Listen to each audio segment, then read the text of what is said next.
कल मनीष सिसोदिया यहाँ पर प्रचार के लिए आए थे, चुनाव प्रचार के लिए, और बातें ये उठ रही है कि काफी हंगामा हुआ, कुछ लोगों ने यानी कि जनता ने मनीष सिसोदिया का बहिष्कार किया। क्या ये सच है?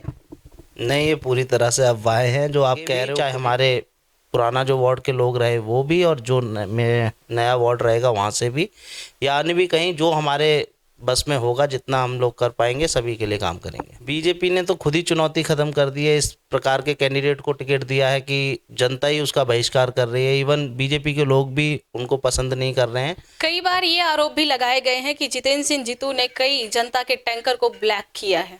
पानी के टैंकर की बात कर रही हूँ मैं, क्या सच है ये? नहीं, सब अफवाहें होती हैं। विरोधी लोगों को कुछ ना कुछ बोलना होता है विरोध में। आज भी आपके चैनल के माध्यम से भी मैं कहना चाहता हूँ, जल बोर्ड का पानी बिल्कुल निःशुल्क है। कोई टैंकर आता है, कोई भी चीज़ है, आपको किसी को 1 रुपया देने की ज़रूरत नहीं है। आपराधिक मामला है तो दिल्ली पुलिस को पूरी अथॉरिटी है, सभी उनके पास सारे कैमरे का एक्सेस है। सटीक खबरों का सीधा असर। आप देख रहे हैं एनसीआर समाचार, खबर भी असर भी। नमस्कार, मैं नमिता चौहान और आप देख रहे हैं एनसीआर समाचार। इस वक्त हमारे साथ मौजूद है संगम विहार के पूर्व पार्षद जितेंद्र सिंह जीतू। तो उनसे कुछ बातचीत करते हैं। इस बार का चुनाव, मैं आपको बता दूं कि इस बार के चुनाव में इनकी पत्नी काजल खड़ी हुई हैं, जिनको आम आदमी पार्टी की तरफ से टिकट मिली है। तो काजल जी अभी इस वक्त यहाँ मौजूद नहीं है, इसलिए हम बातचीत करते हैं उनके पति यानी जितेंद्र सिंह जीतू, जो कि पूर्व पार्षद रह चुके हैं। तो सबसे पहला सवाल मेरा यही रहेगा कि कल मनीष सिसोदिया यहाँ पर प्रचार के लिए आए थे, चुनाव प्रचार के लिए, और बातें ये उठ रही है कि काफी हंगामा हुआ, कुछ लोगों ने यानी कि जनता ने मनीष सिसोदिया का बहिष्कार किया। क्या ये सच है? नहीं, ये पूरी तरह से अफवाहें हैं जो आप कह रहे हो, खुद ही की अफवाहें उड़ रही हैं। पूरी तरह से अफवाह है। कल मनीष सिसोदिया जी की जनसभा हुई और बहुत ही सफल जनसभा हुई। लोगों का अपार समर्थन मिला, हजारों की संख्या में वहाँ लोग मौजूद थे और लोगों ने एक सुर में आम आदमी पार्टी का समर्थन किया है। और इस प्रकार की कोई घटना नहीं है। कोई एक व्यक्ति इंडिविजुअल कोई कुछ कहना चाह रहे थे अपनी बात, उनकी बात उनकी सुनी भी गई, फिर वो ज़्यादा हो हल्ला कर रहे थे, इससे ज़्यादा कुछ नहीं हुआ। वीडियोस जो वायरल हो रही है उसमें काफी लोग हंगामा करते हुए नजर आ रहे हैं, काफी लोग उल्टा सीधा बोलते हुए नजर आ रहे हैं, उसके बारे में क्या कहना है आपका? नहीं, कोई ऐसी घटना नहीं हुई है। कोई इंडिविजुअल आदमी की मैं कह नहीं सकता। इसके अलावा जो लोग आए थे आम आदमी पार्टी के समर्थन में, हज़ारों लोगों की भीड़ थी। और मनीष सिसोदिया के जाने के बाद, हम लोगों के जाने के बाद, कोई व्यक्ति क्या कह रहा है क्या नहीं कह रहा, उससे फिर हम ज़्यादा ताल्लुक़ नहीं रखते हैं। हमारी जनसभा अच्छी हुई, लोगों ने अपार समर्थन दिया। काफ़ी लगभग 2-2.5 घंटे तक हमारी जनसभा चली। लास्ट में जब जनसभा ख़त्म होने वाली थी तो एक व्यक्ति कोई खड़े होकर कुछ कहने लगे। उनकी बात को, वो बात भी अलग पॉलिटिकल मकसद से कह रहे थे, तो उनकी बात को कोई बहुत ज़्यादा लोगों ने तवज्जो नहीं दी। जैसा कि आप सभी को पता है कि पहले ये किसी और वार्ड में थे और अब आपका वार्ड चेंज हो गया। आपके हाथ से कई ऐसी गलियां, कई ऐसी जगह निकल चुकी हैं जो पहले कभी आपकी हुआ करती थी, अब उस क्षेत्र के कोई और पार्षद होंगे। तो ऐसे में अगर भविष्य में किसी भी जनता को कोई परेशानी आती है जो आपके पहले वार्ड के थे, तो क्या आप उनकी परेशानी दूर करेंगे अगर आप चुनाव जीतते हैं तो? या फिर आप उनसे ये कहेंगे कि जो आपके क्षेत्र के काउंसलर हैं आप उनके पास जाइए? देखिए, सबसे पहले तो जहाँ आपने वार्ड की बात करी, नए परिसीमन के बाद मेरा जो वार्ड 83 हुआ करता था उसमें से जी ब्लॉक को हटा करके तुगलकाबाद एक्सटेंशन के साथ जोड़ करके नया वार्ड 170 बन गया। और एच ब्लॉक और नारदान बस्ती जो मेरे वार्ड में ही पहले से थे, उनके साथ के ब्लॉक और आई ब्लॉक को जोड़ करके वार्ड 169 बन गया। तो चाहे अब नए हिसाब से जो वार्ड बना है, निश्चित ही उसमें तो हमें काम करना ही है अपनी जनता के लिए। इसके साथ साथ चाहे हमारे पुराने लोग हैं या फिर जहाँ कहीं भी, देखिए राजनीति में आने का मतलब हम लोग की सीधा है कि लोगों की सेवा करनी है। तो वो सेवा बाउंड्री देख करके नहीं करनी है। अभी भी हमने पिछले 5 साल में अपने वार्ड से बाहर जाकर भी, जहाँ भाजपा के भी पार्षद थे, वहाँ भी लोगों की शिकायतों पर जितना बन सका हम लोगों से हमने कोशिश करी है काम करने की। और आगे भी चाहे हमारे पुराना जो वार्ड के लोग रहे वो भी, और जो नया वार्ड रहेगा वहाँ से भी, यानी भी कहीं जो हमारे बस में होगा, जितना हम लोग कर पाएंगे सभी के लिए काम करेंगे। बीजेपी की तरफ से क्या क्या चुनौतियां हैं इस चुनाव में? बीजेपी ने तो खुद ही चुनौती ख़त्म कर दी है। इस प्रकार के कैंडिडेट को टिकट दिया है कि जनता ही उसका बहिष्कार कर रही है। इवन बीजेपी के लोग भी उनको पसंद नहीं कर रहे हैं। अंदर खाने सब लोग बीजेपी के खिलाफ हैं कि इस प्रकार का कैंडिडेट ला करके आपने दे दिया, जिसकी प्रवृत्ति ऐसी है कि लोग उनसे डरते हैं। उनकी बदमाशी वाली प्रवृत्ति है, गुंडागर्दी वाली प्रवृत्ति है।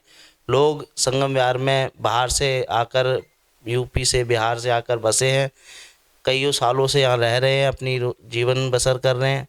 वो लोग किसी भी कीमत पर किसी की बदमाशी या किसी की इस प्रकार की चीज़ें सहन नहीं करना चाहते, और एक तरफ से बीजेपी ने खुद ही चुनाव बहुत आसान कर दिया। कई बार ये आरोप भी लगाए गए हैं कि जितेंद्र सिंह जीतू ने कई जनता के टैंकर को ब्लैक किया है। पानी के टैंकर की बात कर रही हूँ मैं, क्या सच है ये? नहीं, सब अफवाहें होती हैं। विरोधी लोगों को कुछ ना कुछ बोलना होता है विरोध में। दरअसल जिस प्रकार का काम संगम विहार के अंदर पिछले 5-7 वर्षों में आम आदमी पार्टी द्वारा किया गया है, विपक्षी लोग बहुत ही हक्के बक्के हो रखे हैं। इस वजह से उनके पास कोई मुद्दे नहीं है बात करने के लिए, तो वो कुछ भी अनर्गल आरोप लगाते रहते हैं, बोलते रहते हैं। मेरा सिर्फ इतना कहना है, संगम विहार की जनता सब जानती है उनके लिए किसने क्या काम किया है, किसने क्या काम नहीं किया है। आने वाले चुनावों में उसके परिणाम बता देंगे कि कौन क्या ठीक काम कर रहा है, क्या नहीं कर रहा। आम आदमी पार्टी ने जैसा कि जनता से वादा किया था 700 लीटर पानी फ्री देगी सभी को, और जो टैंकर संगम विहार में आता है उस पर भी लिखा होता है निःशुल्क पेयजल, फिर भी हर ड्रम पर 20 रुपया या 10 रुपया लेना, क्या ये सही है और क्यों लिया जा रहा है? नहीं, किसी भी टैंकर से या कहीं पर भी पानी के लिए कोई पैसे चार्ज करने का प्रावधान नहीं है। कई जगह ये देखने में आया, लोग अपने इच्छा अनुसार, हमारे पास भी लोग कई बार ये आते हैं, हम खुद मना करते हैं आगे से कि आपको किसी को भी 1 रुपया देने की ज़रूरत नहीं है। यदि आपसे कोई पैसे की डिमांड करता है, आप हमारे को बताओ। तो अगर लोग अपने स्तर पे कुछ कर रहे हैं, मैं कह नहीं सकता, अन्यथा हमारी तरफ से यही है कि आपको किसी को 1 रुपया देने की ज़रूरत नहीं। हमारे पास जब भी कहीं शिकायत भी अगर कहीं से आई तो हमने उस पर एक्शन लिया है। कई बारी मालिकों की पेनल्टी भी की गई है इस चक्कर में, जो टैंकर के वेंडर्स हैं, और हमने टैंकर ड्राइवर्स को भी चेंज किया है कई जगह पर। लेकिन लोगों को हमने लगातार ये कहा है, और आज भी आपके चैनल के माध्यम से भी मैं कहना चाहता हूँ, जल बोर्ड का पानी बिल्कुल निःशुल्क है। कोई टैंकर आता है, कोई भी चीज़ है, आपको किसी को 1 रुपया देने की ज़रूरत नहीं है। आपको कहीं कोई परेशानी आ रही हो, आप हमारे से डायरेक्ट संपर्क करो, हमें बताओ अगर कहीं ऐसी कोई बात। जिन ब्लॉक को आपके वार्ड में जोड़ा गया, आपके क्षेत्र में जोड़ा गया है, अब उन ब्लॉक की अगर हम बात करें तो वहाँ पर पूर्व पार्षद के काम इतने अच्छे नहीं हुए हैं, जनता खुद ये बात कहती है। तो आपको क्या लगता है कि वहाँ की जनता आम आदमी पार्टी को एक बार फिर से वोट देगी, एक बार फिर से चुनेगी? नहीं, पहली बात तो ये बात सरासर गलत है कि काम नहीं हुआ। या संगम विहार में आम आदमी पार्टी के 2 पार्षद थे, दोनों ही पार्षदों ने मिलकर के दिन रात जनता की सेवा करी है, जनता के बीच रह कर के सेवा करी है। बजाय जो बात आप शायद कह रहे हैं, मुझे लगता है वो अब दूसरे वार्ड के पार्षद के लिए वो फिट बैठती है, जो कि चुनाव जीतने के बाद 5 साल तक आए ही नहीं, अपने क्षेत्र में ही नहीं आए। उन्हीं के वार्ड के काम हम लोगों को कई बार करने पड़ गए लोगों की शिकायतों पर। तो हमारे जो दोनों आम आदमी पार्टी के पार्षद थे, मैं खुद भी रहा और बगल में हमारे उर्मिला यादव जी थी दूसरे वार्ड से, हम लोगों ने मिलकर के 5 साल खूब काम किया है लोगों के लिए। जनता कहती है उन्होंने आज तक उर्मिला यादव की शक्ल तक नहीं देखी, और आप कहते हैं कि उर्मिला यादव ने जनता के लिए बहुत सारे कार्य किए हैं। नहीं, ऐसा नहीं है। लगातार क्षेत्र में रह करके उन्होंने और उनके बेटे हैं रवि यादव जी, जो उनका काम देखते हैं, मिलकर के दोनों लोगों ने काम किया अपने क्षेत्र में। और कोई सड़क गली ऐसी नहीं है जो आज कच्ची हो, अन्यथा इससे पहले जो स्थिति थी वहाँ की, के ब्लॉक हो गया या आई ब्लॉक हो गया, बहुत स्थिति ख़राब थी गलियों की। आज के ब्लॉक के अंदर मैं नहीं समझता कोई एक भी गली ऐसी होगी जो कच्ची होगी। आई ब्लॉक के अंदर भी दोबारा से सभी गलियों को बनाने का काम चल रहा है। सिक्योरिटी गेट्स लगाए गए, कैमरे लगाए गए, बहुत सारे काम विकास के किए गए हैं दोनों ही वार्डों में। और इस बार जो दोनों वार्डों का मिला करके एक नया वार्ड बना है संगम विहार के अंदर, और मैं समझता हूँ आसपास में भी सभी जगह से सबसे अच्छे मार्जिन से आम आदमी पार्टी के यहाँ जीत होगी। कैमरे की बात आपने की, जाहिर सी बात है आपने जगह जगह कैमरे लगवाए हैं, इस बात से मैं भी एग्री करती हूँ। लेकिन जब कभी भी कोई आपराधिक मामला होता है तो जब कैमरे की जांच करने की बात आती है तो ये कह दिया जाता है कि कैमरा खराब था, या उसमें कुछ टेक्निकल फॉल्ट आ गया, उसमें रिकॉर्डिंग नहीं हो पाई। तो क्या ये बात सही है? देखिए, सबसे पहले तो अगर कोई आपराधिक मामला है तो दिल्ली पुलिस को पूरी अथॉरिटी है, सभी उनके पास सारे कैमरे का एक्सेस है। और आप ये चीज़ देखिए, पास्ट में कितने ही केसेस ऐसे हुए हैं जो सिर्फ सीसीटीवी कैमरे की वजह से तुरंत उसमें एक्शन हो पाया, क्योंकि उसमें रिकॉर्ड हो गया, पुलिस को मिल गया। तो ऐसा नहीं है, सभी कैमरे चल रहे हैं। कभी क्योंकि मशीन है, कभी हो सकता है कई दफ़ा ख़राब भी हो जाती है, उसको जैसे ही कंप्लेंट मिलती है हम लोग उसको ठीक भी कराते हैं। सिक्योरिटी कैमरेज की वजह से संगम विहार के अंदर बहुत फ़र्क आया है कानून व्यवस्था में, और पुलिस को बहुत मदद मिल रही है कोई भी केस सॉल्व करने में। क्या आपको लगता है कि आपके काम इतने अच्छे रहे हैं आपके क्षेत्र में कि इस बार के चुनाव में आपकी पत्नी काजल को जनता अपना समर्थन देगी? देखिए, जिस प्रकार का काम आम आदमी पार्टी के पिछले 5-7 वर्षों में हुआ है, निश्चित तौर पे जनता आम आदमी पार्टी के कामों से, सीएम केजरीवाल जी के कामों से, विधायक दिनेश मोनिया जी के कामों से और हमारे निरंतर प्रयासों से बहुत खुश है। और मैं क्या कहूँ, ये आने वाले चुनाव में जनता जवाब देगी और आप उसके बाद एक बार दोबारा इंटरव्यू करेंगे, फिर आप खुद मानेंगे इस बात को कि आम आदमी पार्टी ने काम किए हैं और जनता उनके कामों से खुश है। तो कितने सीटें लाने की उम्मीद है इस बार, क्योंकि भाजपा की भी तैयारी काफी अच्छी चल रही है और जो इतना समय लिया गया चुनाव कराने के लिए, तो कहीं ना कहीं उन्होंने अपनी बहुत अच्छी तैयारी की है, इसलिए इतना समय लिया है। तो क्या लगता है, एक तरफ गुजरात का चुनाव है, एक तरफ हिमाचल प्रदेश का चुनाव हुआ है, तो गुजरात चुनाव और अगर हम दिल्ली चुनाव की बात करें तो दोनों ही साथ साथ हो रहे हैं और लगभग दोनों के परिणाम भी एक साथ आ रहे हैं, तो क्या ऐसे में आम आदमी पार्टी जीत पाएगी या कहीं चूक जाएगी?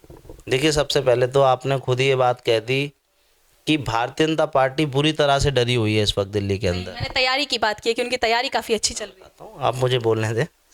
भारतीय जनता पार्टी बुरी तरह से डरी हुई है दिल्ली के अंदर आम आदमी पार्टी से और अरविंद केजरीवाल जी से। पहले अप्रैल में चुनाव होने थे, उस समय भी आम आदमी पार्टी के हक में इतना माहौल दिल्ली के अंदर बन गया था कि भारतीय जनता पार्टी चुनाव से भाग गई और एमसीडी के एकीकरण के नाम पर चुनाव टाल दिए।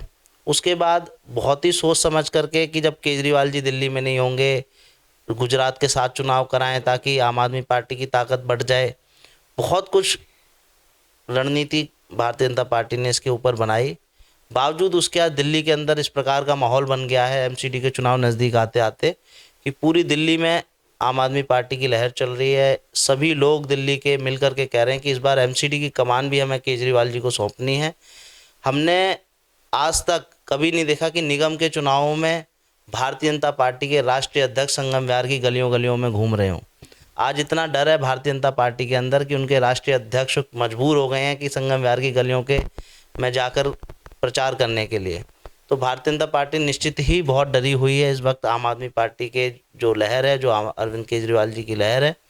और दिल्ली की जनता ने अभी तक अरविंद केजरीवाल जी पर, आम आदमी पार्टी पर अपना भरोसा जताया है और इस बार एमसीडी की कमान भी केजरीवाल जी के हाथों में सौंपने को तैयार है। दिल्ली में जो मेयरों की कुर्सी का एकीकरण किया गया है, उसके अलावा जो वार्डों की संख्या घटाई गई, तो क्या आपको लगता है कि ये ठीक रहा जो भी केंद्र की तरफ से किया गया?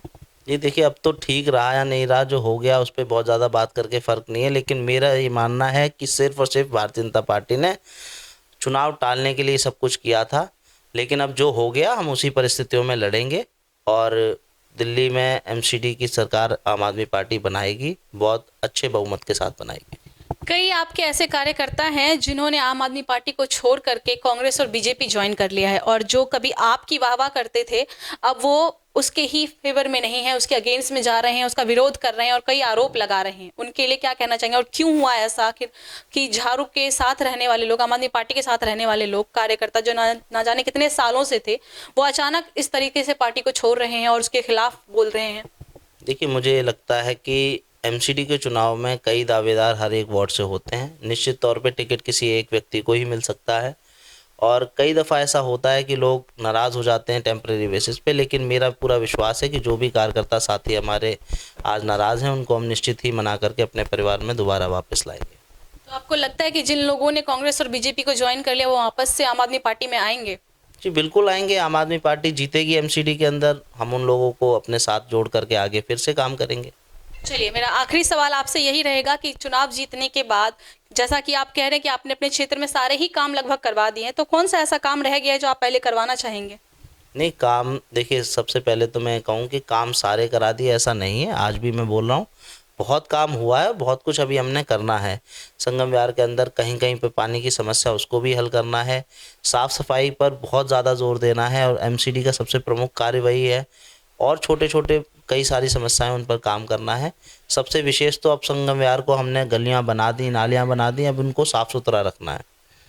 तो आज के इस इंटरव्यू में सबसे अहम बात यही रही कि जनता जो ज़रा ध्यान से सुन लें, क्योंकि उनके पूर्व पार्षद खुद ये बात कह रहे हैं उनके लिए कि अगर आपके घरों तक पानी आता है टैंकर से तो आपको उसके लिए पैसे देने की ज़रूरत नहीं है, और अगर कोई आपसे पैसे मांगता है तो आप सीधे इनसे आकर के कह सकती हैं। खैर, एमसीडी के चुनाव बेहद नज़दीक हैं और देखते हैं कि आखिर कौन सी पार्टी अपनी सरकार बनाती है। खैर, जो भी पार्टी आए वो जनता के लिए काम करे, यही जनता भी चाहती है और यही हम भी चाहते हैं और यही शायद सभी प्रत्याशी भी चाहते होंगे। कैमरामैन हफीज़ के साथ मैं नमिता चौहान, NCR समाचार, दिल्ली।